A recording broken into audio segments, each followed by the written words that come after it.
Johnny, a man with many quirks and many friends, knows that today will be just like any other day. Quiet, peaceful, beautiful, and possibly living life as a vampire. But today, Johnny will begin to realize something. That the people around him are nothing but caterpillars, shedding their skin to reveal something nasty underneath. These are things we must face as we enter the room.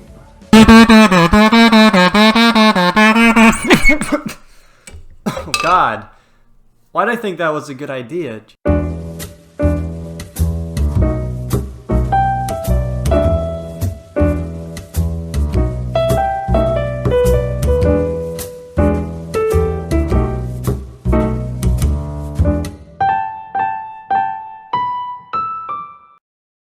Right away, you need to know that Tommy Wiseau made this movie as a serious drama.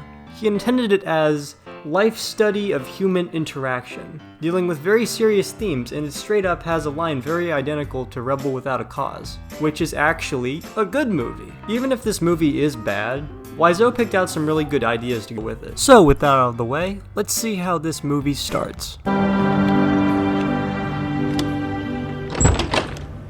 Hi, babe! This scene is unironically absolute genius. Normally in the beginning of a movie, you might be able to tell how good it is based on the opening, but this one line gives you the straightest answer of quality ever in a movie. This one line shows the audience what they are in for from the very beginning, and I am all here for it, baby. The pure genius of this movie comes from Tommy Wiseau's weird acting, directing, and writing. This man somehow breaks every single rule of filmmaking, and yet while everyone can clearly see how bad this movie is, you just can't take your eyes off it. Hey, come on! These actors portray their characters in the most two-dimensional way possible. They can't have too much of the blame because they were directed by this dude. Still, the line delivery in this movie is so bad regardless. These guys definitely don't have all that much acting experience, but it's done in a way that's so captivatingly weird that it makes any serious scene immediately comedic. I mean, the candles, the music, the sexy dress, I mean, what's going on here? I don't have them anymore. What kind of drugs, Denny? It doesn't matter. I don't have them anymore. Let's go eat, huh? Come on, let's go. Women, man, women just confuse me. I didn't even want to marry your father. Wiseau himself, though, is definitely the biggest scene stealer of the entire movie. In a sense, he's more like an alien trying to replicate human behavior in vastly different degrees. He can overreact and underreact simultaneously as those characters experiencing mood swings. How can they say this about me? I don't believe it. You are tearing me apart, Lisa! Whatever, I don't care. He laughs at various points in the movie when there's either nothing to laugh at or nothing you should laugh at. I used to know a girl. She had a dozen guys. One of them found out about it, beat her up so bad she ended up in a hospital on Guerrero Street.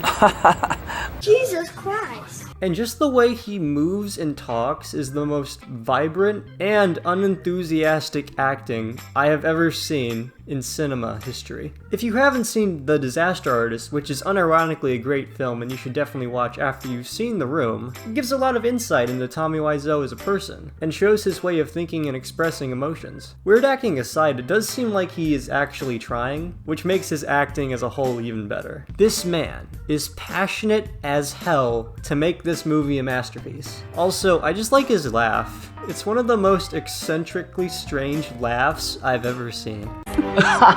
In addition, this movie has probably the most oddest directing ever.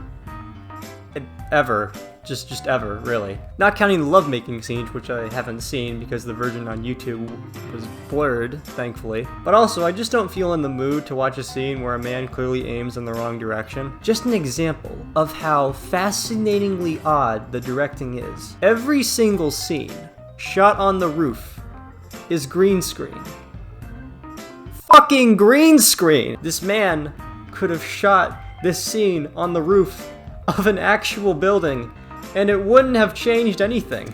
Also, whenever there's a transition shot of like the city or something, they always use either nearly identical music or the exact same music.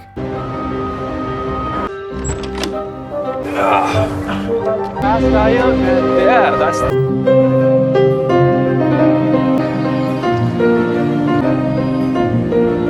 Various shots linger for an extremely long time so that you can see every single detail.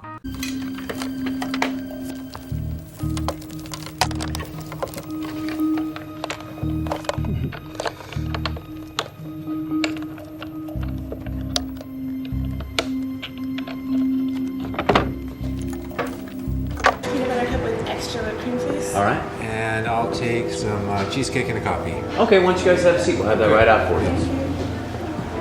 Hi, how you doing? Doing? What would you like? Can I get a bagel Americano? Sure. Great, sure. I'm gonna get a slice of cheesecake and a bottle of water.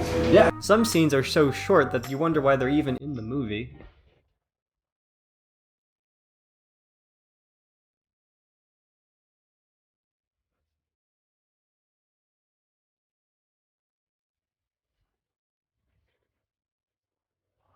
People regularly make entrances only to leave or have another person leave afterwards. I have to go now. Listen, I've got to go. I gotta go. I have to go home. Well, I guess I better be going. I gotta go. And there is just some really interesting scenes of actors doing whatever this is. However, with that being said, the crowning jewel of this film, its magnum opus, its chef's kiss, if you will, has got to be the writing. Every single line in this movie is iconic gold. The movie's dialogue is easily the best thing about it, to the point where I could just make a top 10 list about the most iconic lines in this film. I feel like running.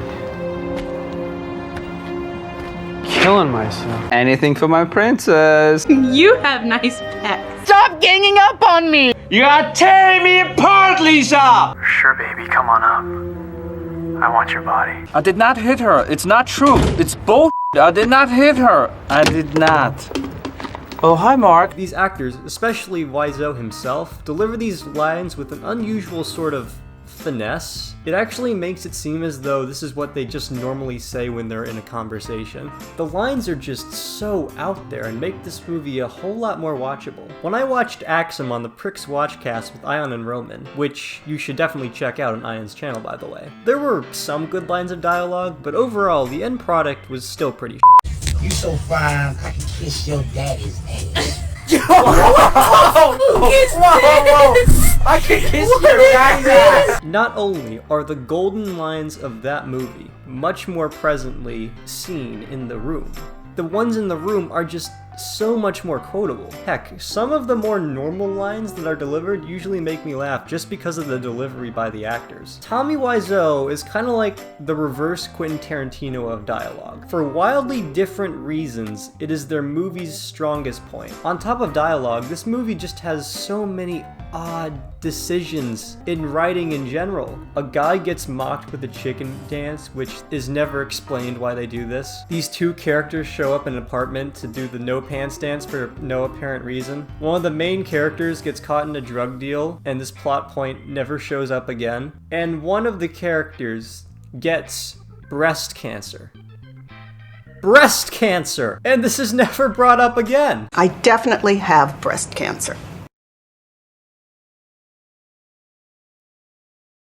What the fuck? This movie has all these side plots that essentially act as Family Guy cutaways at various points. Without the writing in this movie, it would have probably just been seen as another awful movie in a growing category of other awful movies. Yet the writing allows it to reach another level altogether, and it gets to that level of so bad it's good. Acting, directing, and writing work together to create a perfect storm of hilariously bad proportions in a way that is so captivating you can't help but somehow admire it. To sum it up, The Room is a movie that I believe everyone should see at least once. This isn't only a movie, it's a transformative experience. There is a reason why this movie has such a large cult following. There is a reason why this movie has live screenings, memoirs about actors' experiences, and actual great movies about its creation. And there is a reason why so many YouTubers enjoy making content about this movie.